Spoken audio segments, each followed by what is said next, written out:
Bonjour les amateurs de voitures. Aujourd'hui, Ross m'apporte son CR-V 2004 EXL. C'est le fun, jaser de les voitures de chroniqueurs. Je pense que ça en dit gros à propos de comment les gens magasinent, qui connaissent, qui ont une passion pour cette industrie-là. Des fois, ça peut vous donner des idées. Ross, un petit peu spécial, il était propriétaire de 3 voitures dans sa vie. Quand même, on va jaser de tout ça. Ross, commence donc par nous donner une petite description de ce véhicule-là. Bien, je me suis procuré ce véhicule-là en 2016. J'ai acheté ce véhicule-là usagé. Je voulais remplacer une Honda Accord XR ALB 1991 que j'étais tanné de conduire. Fait que... Ça fait 25 ans? Exactement. Je l'ai conduit pendant 25 ans. Elle m'a rendu un fier service. Elle a été ultra fiable. Rien à dire, comme tous ces produits Honda-là de cette époque-là. Acheté en 2016, comme je disais, le véhicule avait 12 ans lorsque j'en ai fait l'acquisition. Il y avait 101 000 km. J'en ai maintenant 139 000, près de 140 000 km. Véhicule qui ne m'a pas donné, en termes de problèmes mécaniques, à part de changer les fluides, changer un silencieux, changer une batterie après une usure normale. Tout ce que j'ai eu à faire là-dessus, c'est de l'usure normale.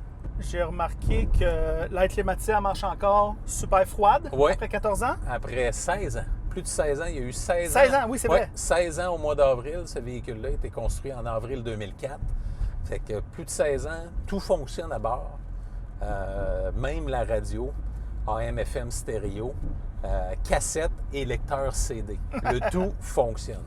C'est vintage, comme on dit. Bien, ce que j'ai apprécié de cette deuxième génération-là, ce que je pourrais dire, bien, c'est un habitacle spacieux et polyvalent. Pour la grosseur du véhicule, on est dans un VUS sous-compact, véhicule très polyvalent et spacieux. Consommation de carburant, si on se met dans la peau d'un acheteur de 2004, elle était raisonnable pour l'époque. Excellente valeur de revente parce qu'on peut le voir sur le marché quand quelqu'un veut avoir un CR-V 2005, même 2010, 2015, tu dis des fois il y a 200 quelques mille kilos puis il demande un prix si élevé. Bien, le nom est là, la fiabilité est là. Des fois c'est de valeur parce que c'est un petit peu surévalué pour le véhicule présenté, mais les vendeurs en profitent. Bon espace de chargement au niveau du coffre, beaucoup de volume en hauteur. Véhicule là, qui peut vous permettre d'amener des objets de grande dimension. Tu peux crisser un vélo en arrière, il n'y a pas de problème? Aucun problème. Je l'ai fait à 2-3 occasions là, dans les dernières semaines. Siège avant que moi, je trouve quand même très confortable pour l'époque. Ces sièges-là ont 16 ans. Puis, j'ai vu pire avec des modèles 2020 que j'ai essayé cette année. Les contre, bien, la faiblesse, l'insonorisation. Ça, c'était une faiblesse de ce véhicule-là. Le Honda classique. Oui, ces années-là, tant la première génération, deuxième, incluant la troisième, ça s'est corrigé un peu plus avec la génération actuelle, la cinquième. Ouais. Une autre faiblesse, bien, il y a un petit réservoir, seulement 58 litres. Moteur bruyant en accélération, bien évidemment, ça va un peu avec l'insonorisation. Évidemment, on peut sentir le moteur là, sous forte accélération. Conduite hors route limitée, c'est vraiment un VUS compact urbain. J'ai du 12 litres au 100 en ville, 8,5-9 litres sur l'autoroute. Bien, moi, j'ai les stats, mon Ross. Un CR-V 2004, c'est du 12,3 puis 9,7 officiellement. Oui. En 2013, 10,3, 7,6. Il avait abaissé déjà la consommation. 2020, 8,3, 7. Très bon. C'est très, très bon. Le petit moteur 1.5 turbo fait le travail. Oui. C'est un moteur assez... on va se le dire, je trouve que les Québécois, ils surutilisent le mot extraordinaire, mais la performance du CR-V 1.5 litres turbo, c'est extraordinaire. C'est extraordinaire. Il obtient pratiquement, en certaines circonstances, dans des conditions idéales, on se rapproche de certains RAV4 hybrides. Oh oui, c'est ça. Fait que c'est quand même assez exceptionnel. Certains moteurs, c'est pas mon cas avec ce 2.4-là, mais certains moteurs dans cette série de 4 cylindres 2.4 litres avaient un problème de consommation d'huile. Ah, C'est pas le cas du mien parce que j'ai pas besoin vraiment d'en rajouter aux 8-9 000 km avec l'huile synthétique. Ça, là-dessus, c'est à noter.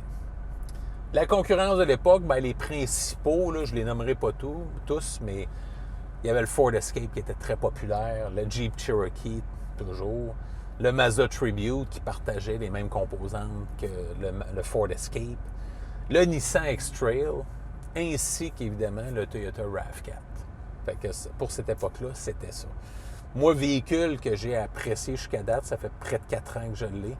Et honnêtement, là, j'ai été agréablement surpris. Puis ça m'incite à acheter un autre CR-V lorsque ça sera le temps de remplacer celui-là. Étant donné que je fais des chroniques auto, j'ai un véhicule neuf à chaque semaine, bien, c'est moins stressant d'avoir un véhicule usagé qui est stationné pratiquement 6 jours et demi sur 7 dans des endroits peu surveillés. Ross, moi, je voudrais que, tu sais, juste pour, tu sais, des fois, c'est le fun de partager les expériences aux autres. Tu sais, on jase, on dit qu'on apprend beaucoup quand on jase avec les autres, puis les autres nous jasent. Explique-nous donc, c'était quoi ton premier char? T'avais quel âge quand tu l'as acheté? Puis qu'est-ce que tu as acheté par la suite? Juste pour donner une idée aux gens.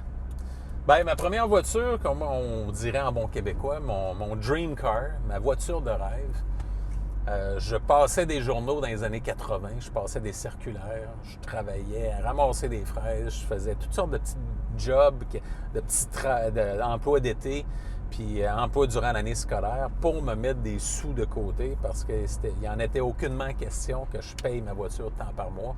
C'était content. Je voulais l'acheter content. Moi, c'était ma façon de voir. C'est une bonne façon. Puis aussi, ben, à cette époque-là, c'était difficile pour une personne de 16 ans de mon âge de se trouver un emploi chez McDonald's. Oui, les gens n'ont pas connu ce quoi. La précarité. Moi aussi, dans mon temps, il fallait que tu connaisses quelqu'un pour travailler chez McDo. Fait que ma voiture de rêve était la Honda Prélude de l'époque des années 80. Les petits coupés sport à la japonaise de l'époque des années 80 qui était extrêmement populaire. Probablement le concurrent direct à cette époque-là, c'était la Volkswagen Scirocco. Puis en 89, ben, j'ai fait l'achat d'une Honda Prélude SI 89. Voiture que j'ai adorée, que j'ai eue seulement 2 ans, parce qu'avec le décès de mon père, j'habitais encore chez mes parents. Ma mère ne chauffait pas, ne conduisait pas manuel. J'ai fait l'acquisition en 91 d'une Honda Accord EXR ALB 91 que j'ai gardée 25 ans. Elle a été extrêmement fiable, incroyable. Pour vous dire comment la fiabilité était au rendez-vous, oui, c'est faux. Le démarreur était d'origine. C'était un démarreur d'origine, voiture fabriquée en novembre 90 et je l'ai vendue à un collègue pour son garçon en octobre 2016. Elle a presque 26 ans, OK, d'âge quand je l'ai vendue. Puis je sais que 2 ans plus tard, elle roulait encore après 28 ans. Là, j'ai pas fait le suivi, mais je peux vous garantir, après 28 ans, elle roulait encore. Fait que, de ce point de vue-là, j'ai toujours été impressionné par la fiabilité des produits Honda à l'époque et Toyota. Et pour moi, c'était dans un domaine, dans une ère où l'emploi était très précaire. Ben, je ne pouvais pas me permettre d'avoir une voiture non fiable. Il fallait que j'aille de la fiabilité à long terme. Tu ne veux pas avoir des dépenses supplémentaires. Bien, Ross, je trouve ça intéressant parce que, tu sais, qui dit achat de voiture, on peut parler aussi de saine gestion de finances personnelles. Puis c'est intéressant que tu aies acheté tes voitures cash. Oui. Puis de ce point de vue-là, ben, quand j'ai acheté cette CR-V-là qui avait 12 ans, en passant, c'est la première fois que j'achetais une voiture usagée. Toi, tu es un gars forcément qui aime la fiabilité. Oui. OK? Oui. Puis il me semble que quelqu'un qui est fiabilité à tout prix, c'est quelqu'un qui va graviter, selon moi, vers Toyota. Oui. Et je trouve ça intéressant que tu as acheté le CR-V. Y avait-tu d'autres compétiteurs quand tu magasinais? T'as-tu regardé le RAV4? Je sais pas, là, je pose la question de même. Exactement. Moi, après avoir pour remplacer ma Honda Accord 91 en 2016, mon choix numéro 1 était un Toyota RAV4. Le choix du véhicule, je serais allé peut-être plus en 2011, 2012, 2013, dans ces années-là. malheureusement, ça a été quand même assez difficile d'en trouver un dans le 10-15 000 propre, pas trop de kilométrage. Puis je suis arrivé un peu par hasard ce CR-V-là qui avait 101 000 kilos, mais 12 ans. Là, je voyais qu'il avait besoin d'amour en termes parce que d'esthétique automobile. Il était très sale, sale à l'intérieur, sale à l'extérieur, mais je voyais le potentiel de ce véhicule-là. Fait que lorsque je l'ai acheté, 6 000 taxes incluses, fait faire l'inspection par 3 mécaniciens okay, qui ne se connaissaient pas, okay, puis qui sont arrivés exactement à la même conclusion. Les trois. Il dit, il est correct, tu as besoin de changer les freins, les pneus sont à changer, puis c'était toujours le même rapport détaillé, quel que soit le mécanicien. Et puis, j'ai fait l'achat, puis je ne l'ai pas regretté. Mais évidemment, si on parle de fiabilité, je suis allé avec, selon moi, le numéro 2, qui est Honda, surtout dans ces années-là. Fait à noter la particularité des 3 véhicules, que ce soit mon Honda Prélude SI 89, mon Honda Accord XR ALB 91 ou ce Hyundai CR-V EXL 2004. Ils ont toute une particularité en commun. Ils sont tous faits made in Japan. Tous fabriqués au Japon. Fait que, est-ce qu'il y a c'est une coïncidence ou je pense que non. Je pense que la main-d'œuvre japonaise est assez. Et ça coche. Est pas mal sur la coche. Aujourd'hui, mettons, je te dis, tu pognes un accident avec cette voiture-là. Oui. Qu'est-ce que tu achètes? Dans le neuf? Non, qu'est-ce que toi t'achètes? OK. Ben si, disons, j'envisageais une voiture neuve, véhicule. Tu nous achèterais-tu une neuve, là? Ça dépend du véhicule. Fait que tu serais prêt à payer 50 000? Je serais prêt à payer, ouais. Mais disons, je vais me mettre un budget de 40. 40 taxes incluses? Oui, environ. OK, go! Oui. Disons, si j'achetais, c'est sûr qu'un Honda CR-V, peut-être pas dans le haut de gamme, mais dans un modèle plus d'entrée de gamme, moins équipé, m'intéresserait fortement. Même chose pour un Toyota RAV4, ça serait ces 2 modèles-là. Si j'étais capable d'aller chercher, malheureusement, la disponibilité est extrêmement rare. C'est le Toyota RAV4 hybride. Bien, 50 000, celle-là. Si on prend le tout équipé, oui, OK, je comprends. On peut arriver avec, j'ai 40 000, là, ça pourrait arriver à 42 avec les taxes. OK, bien, c'est excellent. Je tenais à Ross explique ces choses-là parce que souvent, tu sais, quand on achète des voitures, bien, c'est sûr, Ross, moi, je suis un passionné de voitures. Ouais. Puis moi, il y avait un moment donné, je changeais de voiture aux 2 ans. Fait que quand j'arrivais chez le concessionnaire, j'arrivais toujours avec 5 000 $. On paye le ballon, puis combien par mois après? C'était correct. Moi, j'aimais ça de même. Je mettais de l'argent de côté pareil, je mettais de l'argent dans mes REER, ces affaires-là, mais c'était comme... C'était comme ça, là. C'était comme ça, là. C'est ma passion. J'ai un problème. C'est comme un alcoolique.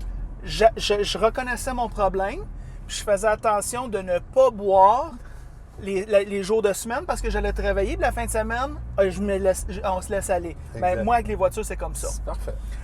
Mais par contre, je trouve ça intéressant pour quelqu'un qui est peut-être pas aussi passionné que moi, que c'est possible de ne pas avoir des paiements de voiture. Parce que quand on n'a pas de paiement de voiture, mais on se sent toujours un petit peu moins étouffé. Ouais. S'il y a des bad luck dans la vie, on peut se revirer de bord plus. Exact. Et puis, c'est juste, on sauve de l'intérêt. Puis, c'est aussi, c'est sain d'acheter des choses lorsqu'on a l'argent.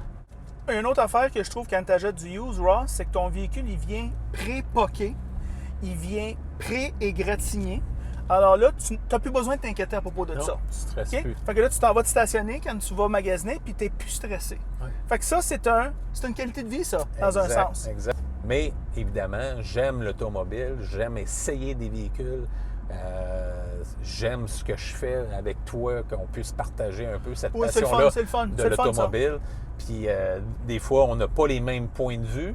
C'est correct pour le YouTuber qui nous regarde d'avoir... L'auditeur, il y a une autre perspective. C'est ça. Ross, moi, mes perspectives, ce véhicule-là, on fait quand même des chroniques. Ouais. Fait que ton char, maintenant, va être assujetti à une chronique. On parle d'un char qui a quand même pas coûté si cher que ça. 6 000 taxes incluses, c'est le fun, ça? Oui. OK, c'est à peu Canadien. près... Oui, c'est à peu près 1/6 de ce que le moyen compact, moindrement équipé coûte avec taxes. All right? Fait qu'on sauve 5/6.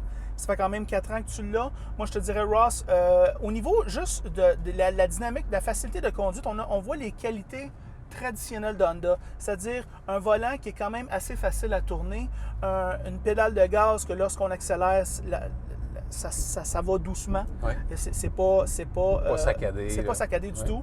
Le freinage qui est quand même correct. Ouais. Moi, je te dirais que la visibilité ici, les vitres sont énormes. Ouais. J'en reviens pas comment on voit bien de ça. Fait qu'on voit que Honda voyait dans le futur à ce niveau-là. On est bien assis haut. Le storage en arrière, c'est fou. OK, c'est juste fou. Ouais. Ça me surprend pas du tout. Tu étais capable de garrocher un vélo en arrière puis il n'y en a pas de problème quand on rabaisse les sièges. Ouais. Moi, je te dirais que ça a toujours été ma critique de les Honda de cette époque-là, c'est qu'elles sont excessivement bruyantes sur l'autoroute. On a été sur la route tantôt. Tout à fait. Mais quand même, c'est un 2004. Il ne tirait pas à gauche, il ne tirait pas à droite. L'alignement est encore bonne. Je te dirais que c'est quand même impressionnant que tu n'as pas changé tant de choses sur ton char rendu après 4 ans d'une voiture usagée. Fait que je te dirais les mécaniciens ont donné leur juste. Je te dirais au style extérieur, moi ça me fait penser à un HRV, un vieux HRV. Tout à fait. Puis d'ailleurs dans les dimensions, on sent comme on est dans un HRV. Pas de rouille sa voiture. Non. Quand même intéressant. Il y a une coupe d'endroits où est-ce que la peinture arroche, mais il y a du plastique en dessous, fait que ça change absolument rien. Moi, je te dirais, Ross, je vais faire une note à propos du volant qui a quand même 14 ans. 16 ans. 16 ans, oui, 16 ans. Il n'y a pas d'usure ici. Ouais. C'est quand même, le cuir, il est encore beau. Le cuir ici n'est pas craqué. Un cuir de 16 ans qui est stationné quand même à l'extérieur souvent. Pratiquement toujours. Ben c'est ça. Fait que ça, c'est quand même des marques de qualité de longue durée qui est agréable. Ouais. Moi, je te dirais que ça me fait quand même un petit peu chier que mon Acura TLX commence à être usé ici un peu et pas le tien. Ouais. La suspension aussi, je vais dire, Ross, que malgré le fait qu'elle est excessivement bruyante, elle n'est pas ballon. Non. Tu vois que les chocks sont encore bons. Ils sont fermes, ils sont très fermes. C'est excellent. J'ai rien à dire à ce niveau-là. 0 par mois, là, somme tout, c'est winner, ça. Okay? Ça, c'est ce qu'on dit en anglais, the bottom line. Alors c'est ça nos pensées sur le Honda CR-V 2004. En passant, si vous aimez cette vidéo, aimez-le. Si vous ne l'aimez pas, aimez-le pas. C'est juste de même. Je vais avoir les pensées de Ross. Puis c'est une vidéo un peu COVID, si on veut. Des fois, on n'a pas de voiture pour une semaine, puis à cause de toutes sortes d'affaires. Fait qu'on review nos chances, garde des petites affaires à faire pour des temps morts. Et c'est tout.